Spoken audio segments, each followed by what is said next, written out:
मेरे प्रिय विद्यार्थियों, मेरा नाम मीना गोस्वामी। आप सबका स्वागत है आपका अपना चैनल प्रोफेसर अंकित पार पीसेस पर। आप सब कैसे हैं? मैं आशा करती हूँ आप सब बहुत अच्छे होंगे। आप सबको राधे राधे, जय श्री कृष्णा। आज का टॉपिक है व्यंजन संधि। व्यंजन संधि की सेकंड क्लास है जे, ठीक है गाइस। अब हम लोग व्यंजन संधि के बारे में जानेंगे। और व्यंजन संधि पढ़ने से पहले मैं कुछ बताना चाहती हूँ आपको। जो मेरी क्लासेज चलती है वो सोमवार, बुधवार, शुक्रवार चलती है और संडे को हम लोग प्रैक्टिस सेशन लेके आते हैं, जिससे आप लोगों का डाउट क्लियर हो, आप अच्छे तरीके से अपना एग्जाम क्वालिफाई कर सकें। ठीक है जी। अब हम लोग पढ़ते हैं व्यंजन संधि। व्यंजन संधि पढ़ने से पहले प्लीज़ आप इसे लाइक कर दीजिए, सब्सक्राइब करना मत भूलिएगा। उसके बगल में बेल आइकन की बटन है, आप उसे प्रेस कर दीजिए, जिससे आने वाली नोटिफिकेशन आप तक जा सके। अब हम लोग पढ़ते हैं व्यंजन संधि। अब आप लोगों को दिमाग में आना चाहिए कि व्यंजन संधि है क्या, या व्यंजन संधि किसे कहते हैं। तो व्यंजन संधि, देखिए, अगर सर मैं व्यंजन संधि की बात करूँ, इसके पहले हम लोग स्वर संधि पढ़ के आए, अब हम लोग व्यंजन संधि पढ़ने जा रहे हैं। ठीक है। व्यंजन संधि का मेल स्वर से होता है। ये आपकी जो व्यंजन संधि है, व्यंजन संधि का मेल किसके साथ हो रहा है? स्वर के साथ हो रहा है। ठीक है गाइस। फिर यह व्यंजन का मेल व्यंजन से हो रहा है। व्यंजन का मेल किससे हो रहा है? व्यंजन का मेल व्यंजन से हो रहा है। फिर स्वर का मेल व्यंजन से हो रहा है। स्वर का मेल किससे हो रहा है? स्वर का मेल व्यंजन से हो रहा है। तो इसे हम क्या, ये आपकी क्या है? स्वर संधि कहते हैं। इसे हम क्या कहते हैं? स्वर संधि कहते हैं। अगर व्यंजन का मेल स्वर से हो और व्यंजन का मेल व्यंजन से हो, या स्वर का मेल व्यंजन से हो, तो इसे हम क्या कहते हैं? इसे हम स्वर संधि कहते हैं। और गेज यहाँ पर गौर करने वाली पॉइंट है। देखिए, यहाँ पर जो मैंने स्टार्टिंग से आपको बताया कि प्रथम शब्द का अंतिम वर्ण, ये जो आपका अंतिम वर्ण है, ये आपका क्या है? अंतिम वर्ण है। और ये क्या है? प्रथम वर्ण है। ठीक है गाइज। तो यहाँ पर अगर मैं यहाँ दो स्थानों की बात करूँ, तो यहाँ पर व्यंजन संधि आपकी दी हुई है, ये दो स्थानों पर।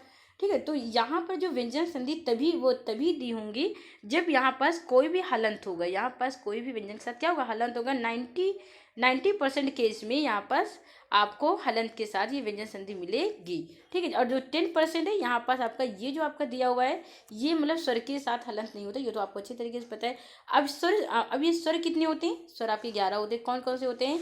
अंग से और औ तक हमने व्यंजन संधि किया था। अंग से और औ तक हमने व्यंजन संधि में किया था।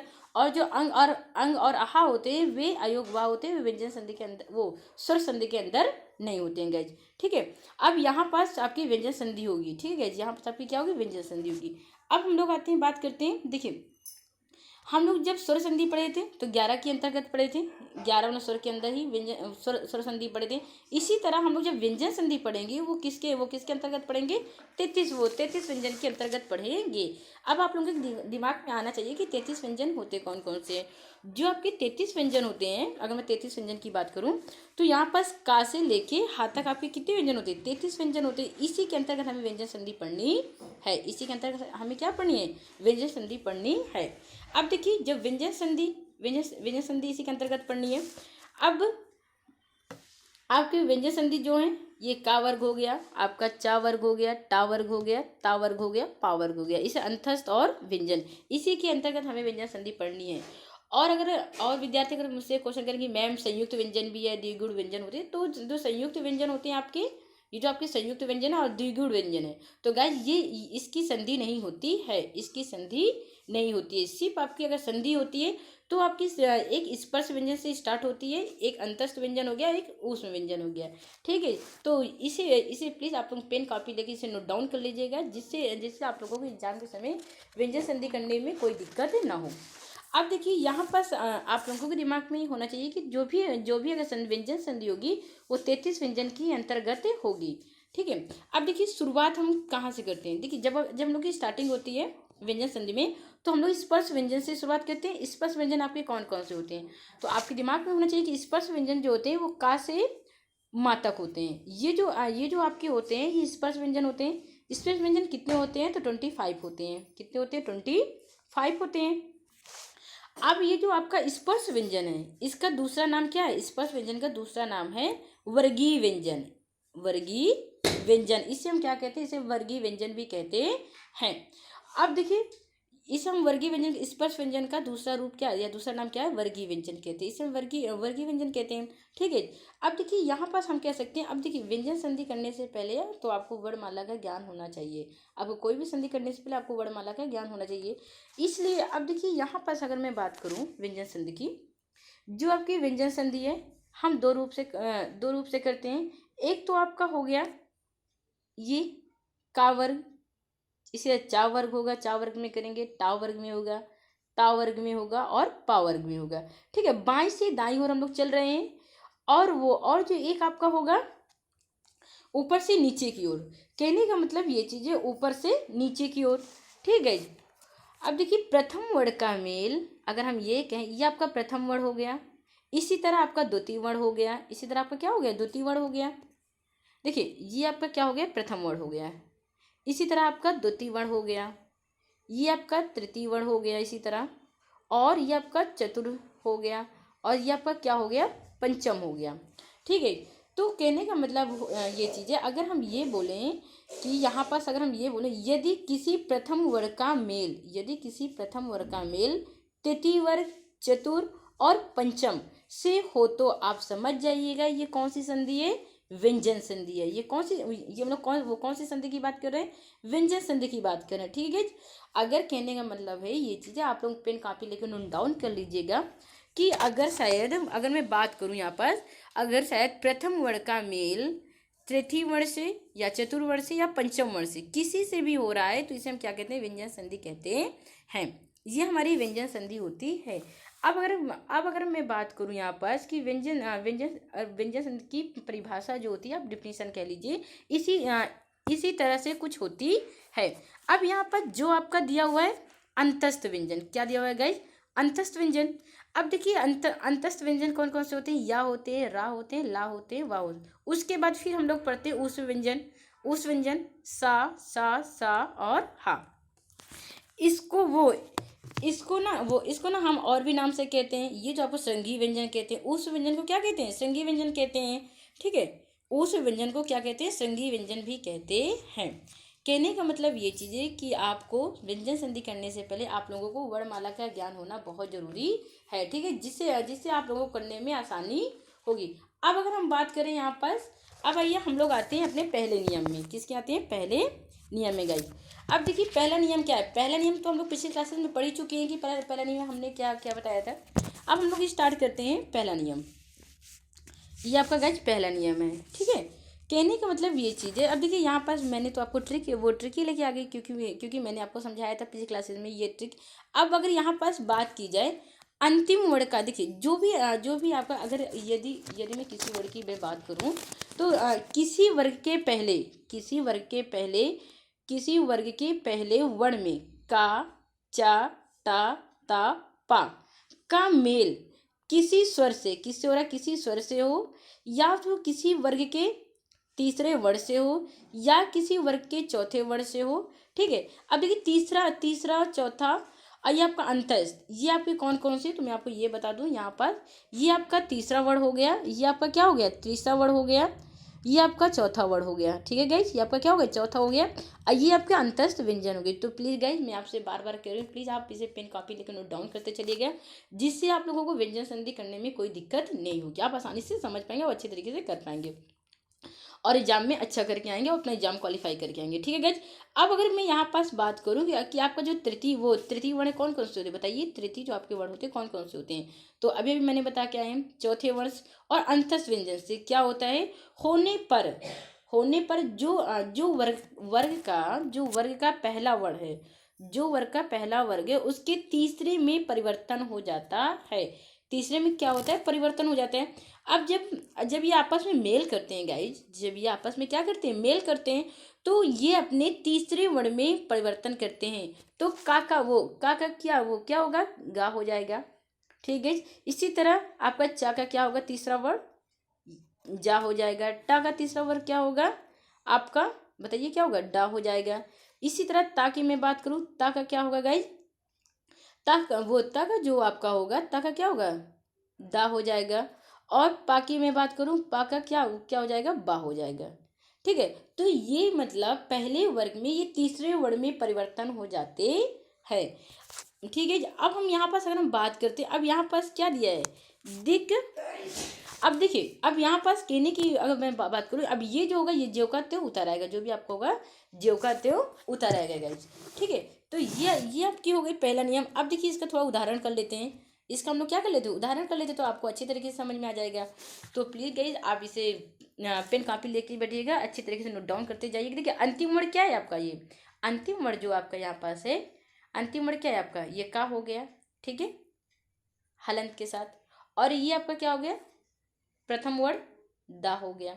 जब ये आपस में मेल करते हैं तो क्या होते हैं, जब आपस में मेल करते हैं तो परिवर्तन किस में होता है, अंतिम वर्ड में। अब अंतिम वर्ड में जब ये आपस में मेल करते हैं, इसमें अंतिम वर्ड में होता है, तो अब बताइए का क्या, वो का क्या होगा अंतिम, वो तीसरा वर्ड, जो तीसरा वर्ड होगा यहाँ पास गा हो जाएगा। बचा हुआ वाक्य वैसे हम नीचे लिख देते हैं, ये तो आपको पता ही है, ठीक है, दा हो जाएगा ये।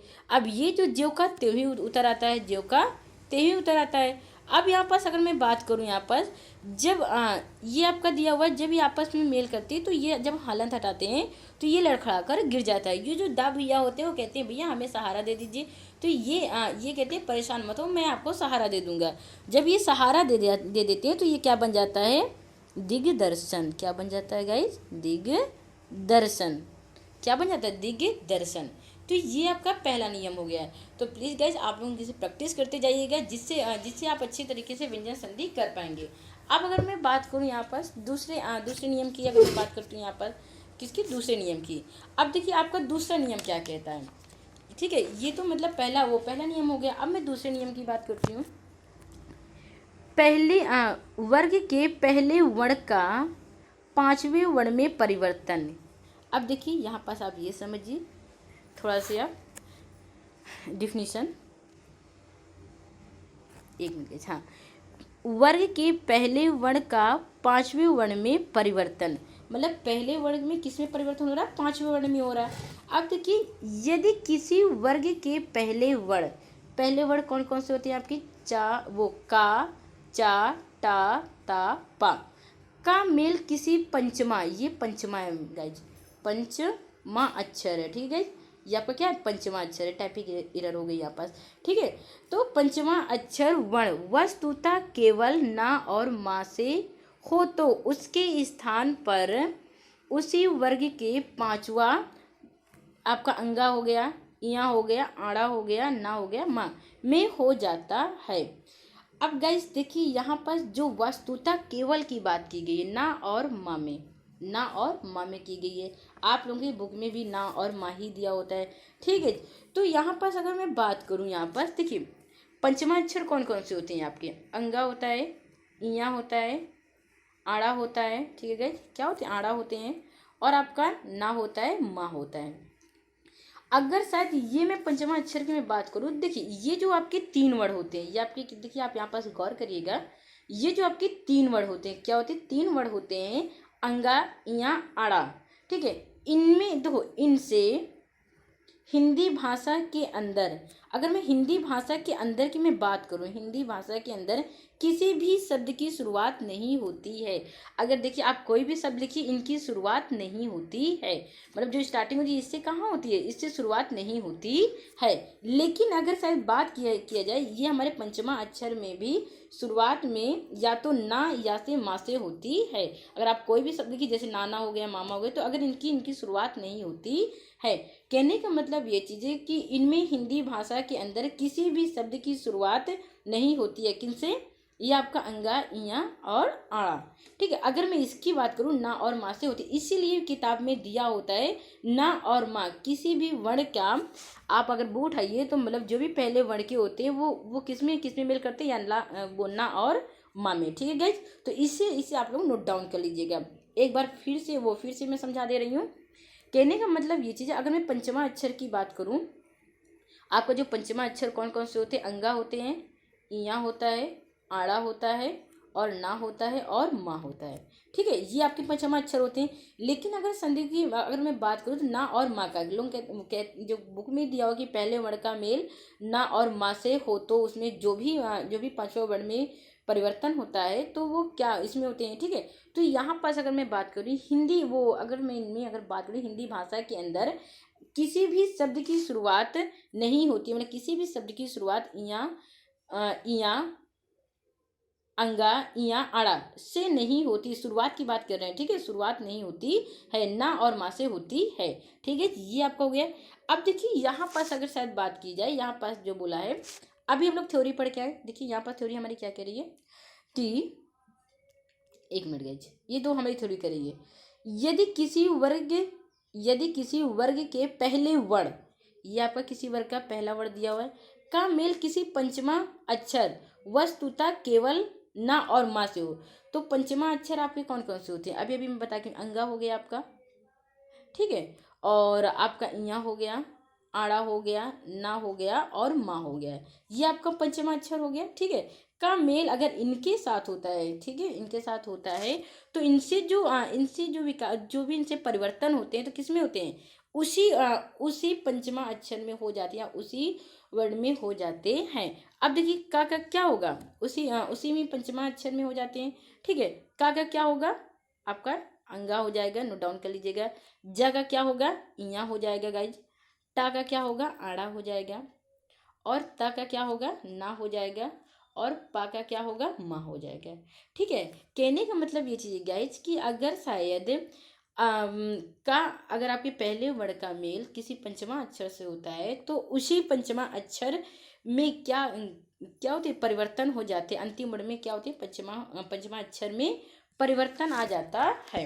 अब देखिए यहाँ पास अगर मैं बात करूँ, ये आपकी ट्रिक है गाइज, आप इसे लिख लीजिएगा, ठीक है, इसके नीचे आप क्या लिख लीजिए, अंगा लिख लीजिएगा, उसी पंचमाक्षर में इया लिख लीजिएगा, यहाँ आड़ा लिख लीजिएगा गाइज, ठीक है, ताकि पंचमाक्षर क्या होता है, ना होता है, और यहाँ पास माँ लिख लीजिएगा, ये आपकी ट्रिक है, ये आपकी क्या है गाइज, ये ट्रिक, बस आप इतना याद रखिएगा एग्जाम के समय कि जब किसी भी वर्ग के पहले वर्ण का मेल पंचमा अक्षर से होता है, तो उसी वर्ग के पंचमा अक्षर में क्या हो जाता है, परिवर्तन आ जाता है, मतलब परिवर्तित किस में होता है, पंचमा अक्षर में होता है।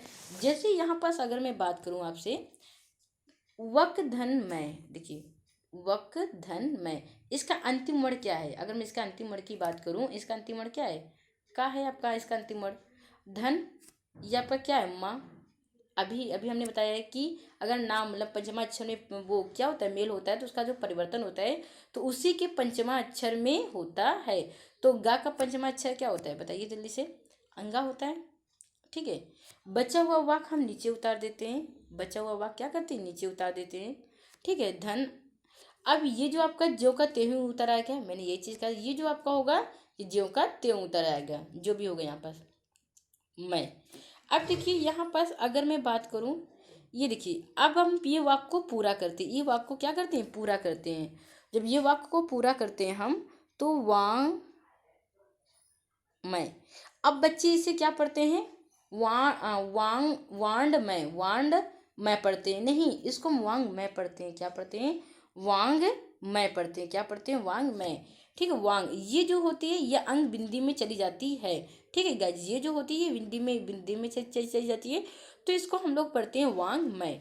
और ये जो शब्द है आपका, ये जो शब्द है, ये संस्कृत भाषा का शब्द है, ये किसका शब्द है, संस्कृत भाषा का शब्द है। इसे हम वांड मैं नहीं पढ़ते हैं, वांग मैं पढ़ते हैं, क्या पढ़ते हैं, वांग मैं, ठीक है। तो प्लीज़ अगर गाइज ये वीडियो अगर आपको अच्छी लगी हो, तो आप इसे लाइक करिएगा, सब्सक्राइब करना मत भूलिएगा, उसके बगल में बेल आइकन की बटन उसे प्रेस कर दीजिएगा, जिससे आने वाली नोटिफिकेशन आप तक जा सके, ठीक है। अब हम लोग आते हैं दूसरे उदाहरण पर। अब देखिए इसी तरह आप लोग प्रैक्टिस करते रहिएगा, जिससे आप जितनी प्रैक्टिस करोगे, संधि आपको उतनी अच्छी तरीके से समझ में आएगी, ठीक है गाइज। अब यहाँ पास क्या दिया, जगत धन नाथ। अब देखिए यहाँ पर ता और ना, धन ना, जब आपस में मेल करते तो परिवर्तन किस में होता है, उसी के पंचमा अक्षर में होता है, उसमें क्या होता है, उसी के पंचमा अक्षर में होता है, तो इसका पंचमा अक्षर क्या है आपका, ये ना है। बचा हुआ वाक हम लोग नीचे उतार देते हैं, जग, ठीक है, बचा हुआ। अब ये ज्यों का त्यों उतर आएगा, ये ज्यों का त्यों उतर आएगा, ठीक है गाइज। अब जब हम आपस में, अब हम इसे पूरा करते हैं, जग, देखिए जग, अब ये जो हलंत अगर हम हटा दें, लड़खड़ा के गिर जाता है, तो ना कहता आ जाओ भैया हम सहारा दे देंगे, तो ये आधा ना ऐसे हो जाएगा, जगन्नाथ। इसी तरह आपकी वर्तनी शुद्धिकरण में भी पूछा जाता है। वर्तनी शुद्धिकरण में ये बहुत ज़्यादा देते हैं। देखिए जगन्नाथ, अब अगर आप वर्तनी शुद्धिकरण में देंगे तो आपको ऐसे करके दे देंगे जगत।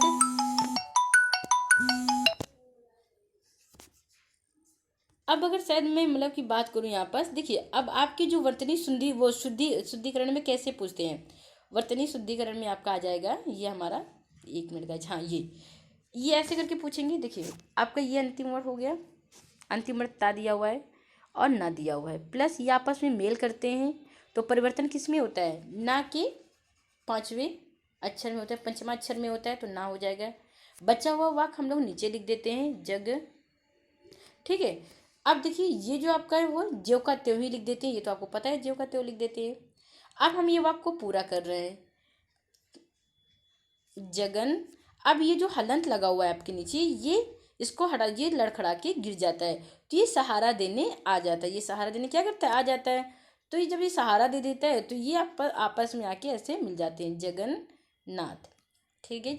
ये आपका बन गया जगन्नाथ, ठीक है। ये आपकी हो गई व्यंजन संधि।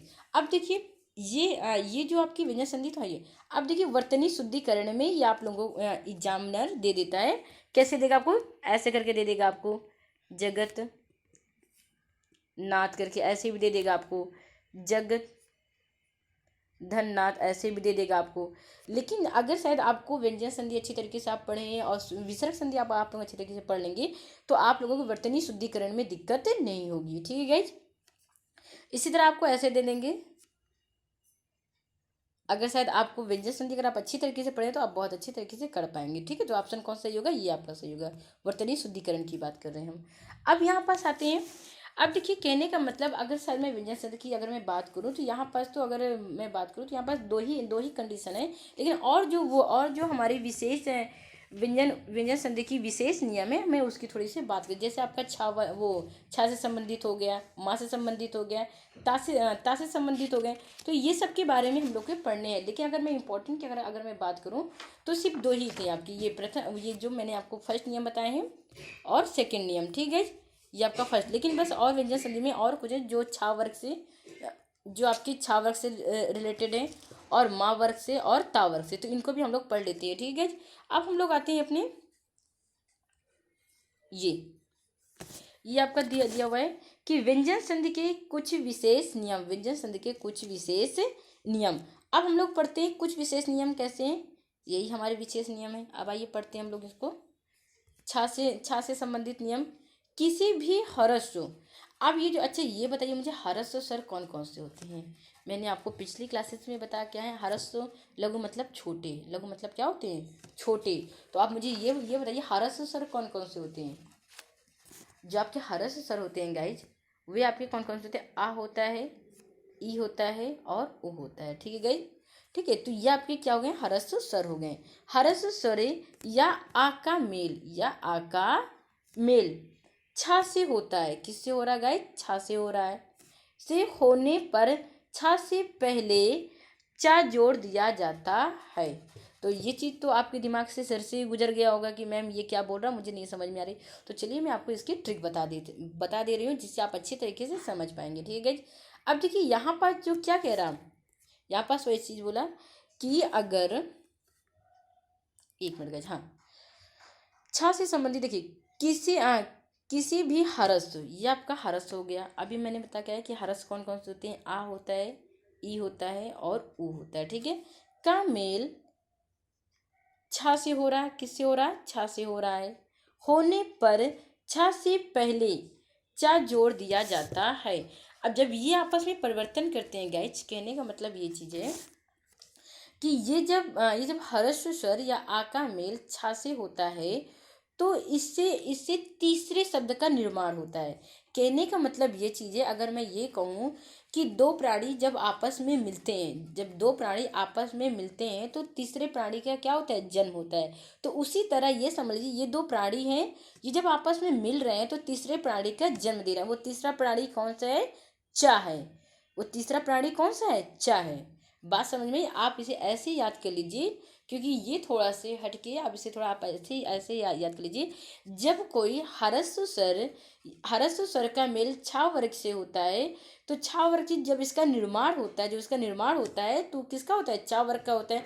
मतलब दो प्राणी जब आपस में मिलते हैं और तीसरे प्राणी का जन्म होता है, तो उसे हम क्या कहते हैं, वो चा चा होता है।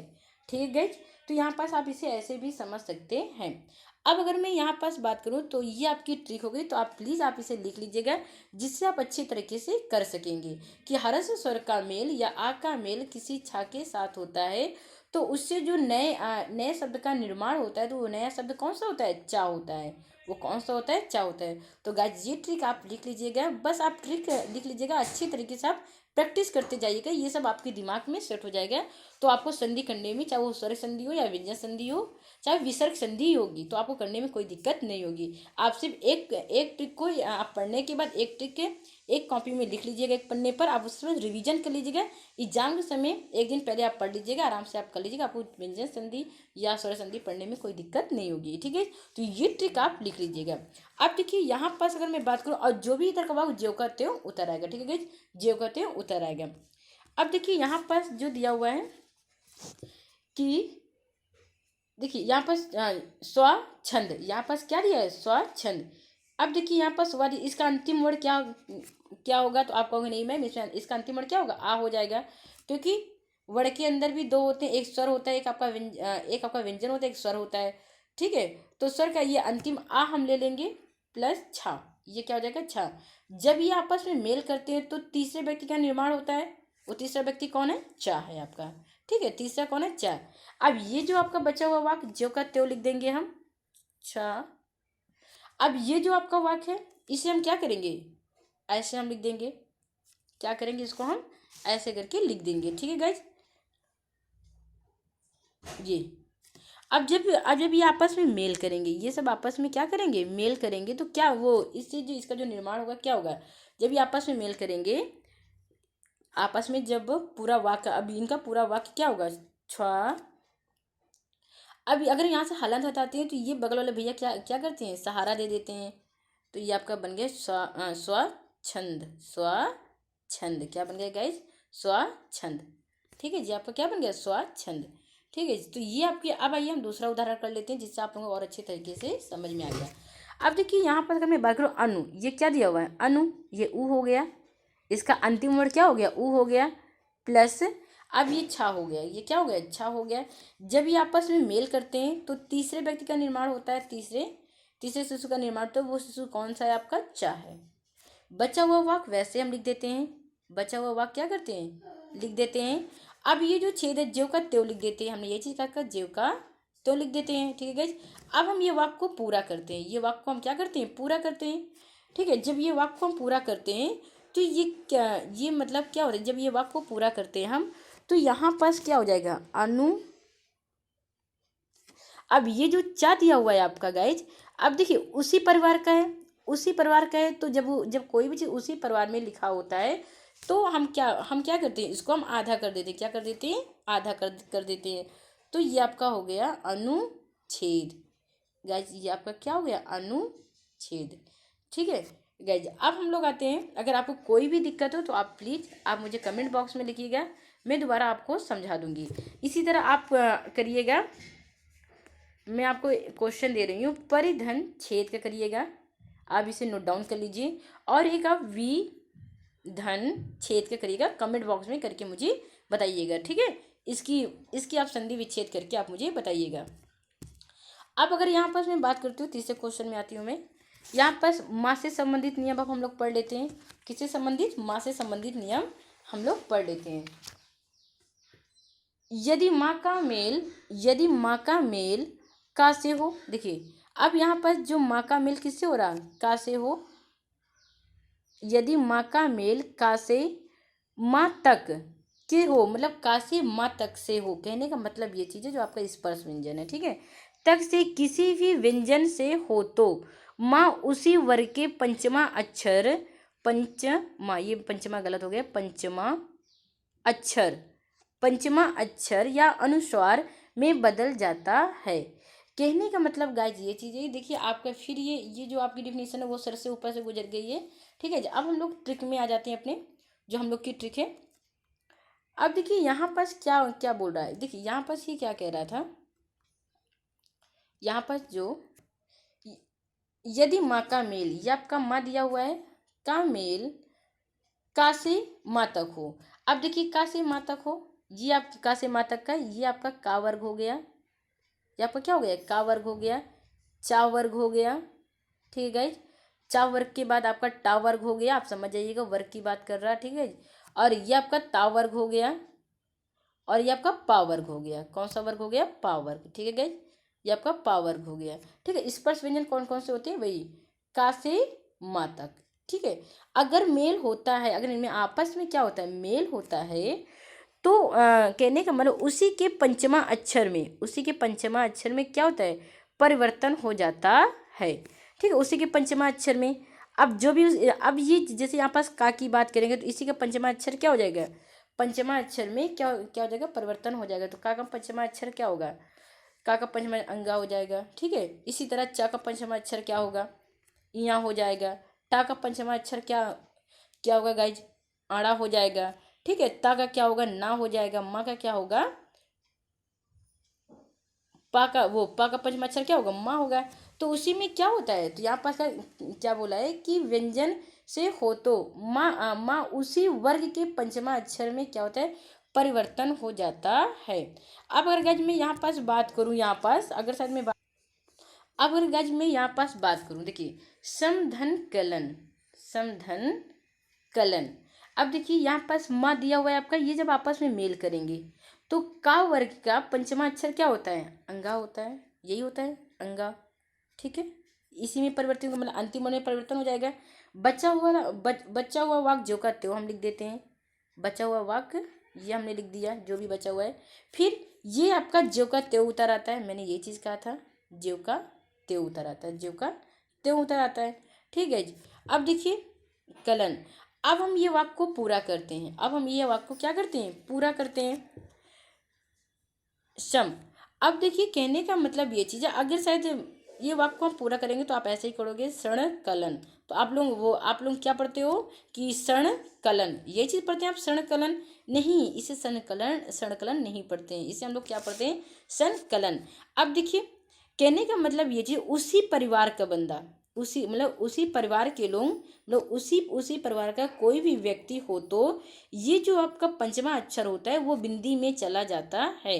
कहने का मतलब ये चीज़ है कि अगर उसी परिवार का कोई भी बंदा है, कोई भी बंदा है, तो उसी का जो पंचमा अक्षर होगा वो किस में चला जाएगा, बिंदी में चला जाएगा।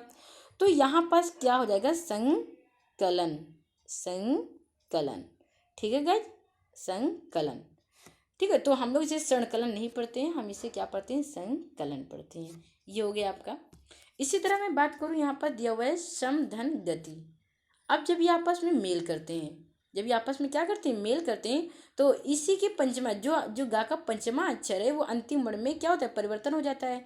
जब अंतिम वर्ण में परिवर्तन होता है तो अंगा हो जाता है। बचा हुआ वाक्य वैसे हम लिख देते हैं। ठीक है गाइज, अब ये ज्यों का त्यों उतर आता है, ये तो मैंने आपको बता के रखा है।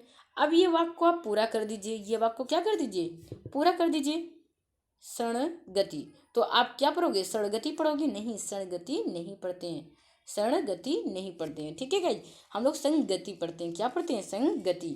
तो यहाँ पास अगर मैं बात करूँ, देखिए अब उसी परिवार का बंदा, उसी के पंचमा अक्षर में, जब पंचमा अक्षर में होता है तो वो जाके किसमें परिवर्तित होता है, बिंदी में होता है। जब बिंदी में परिवर्तन होता है तो क्या हो जाएगा, संगति। क्या बन जाएगी आपकी, संगति। तो गाइज ये आपकी हो गई व्यंजन संधि। अगर आपको व्यंजन संधि में कोई भी प्रॉब्लम हो रही है तो आप प्लीज़ आप मेरे कमेंट बॉक्स में लिख दीजिएगा, मैं दोबारा आपको समझा दूंगी। और मैं आपको कुछ क्वेश्चन देके जा रही हूँ, आप इसे रिवीजन कर लीजिएगा जिससे आप अच्छी तरीके से संधि को समझ पाएंगे। एक आपका हो गया समधन चय, समधन चय। ठीक है, कहने का मतलब ये चीज़ देखिए, फिर मैं आपको बता दे रही हूँ। और एक आप लिख लीजिए परम धन तू, परम धन तू, ये आपका क्वेश्चन है। ठीक है, आप इसे नोट डाउन कर लीजिएगा, आप इसे अच्छी तरीके से करिएगा और हमारे कमेंट बॉक्स में इसे लिखकर बताइएगा। देखिए यहाँ पास मैं थोड़ा और आपको डिफाइन कर दूं, अगर ये माँ वर्ग का मेल, मतलब माँ का मेल किसी स्पर्श व्यंजन चाहे वो का वर्ग का चाहे वो का से हो या खा से हो या आपका गा से हो या आपका घा से हो या अंगा से, किसी से भी हो। इसी तरह आपका चा वर्ग में चाहे वो किसी से मेल करता हो, आपका चा छा जा झा इया, ठीक है, किसी से भी मेल करता हो तो उसी के पंचमा अक्षर में क्या होगा, परिवर्तन होगा गाइज। इसे आप लिख लीजिएगा प्लीज़। अगर आपको ये वीडियो अच्छी लगी हो तो आप इसे लाइक करिएगा, सब्सक्राइब करना मत भूलिएगा, बेल आइकन की बटन उसे प्रेस कर दीजिएगा जिससे आने वाली नोटिफिकेशन आप तक जा सके। ओके, धन्यवाद गाइज।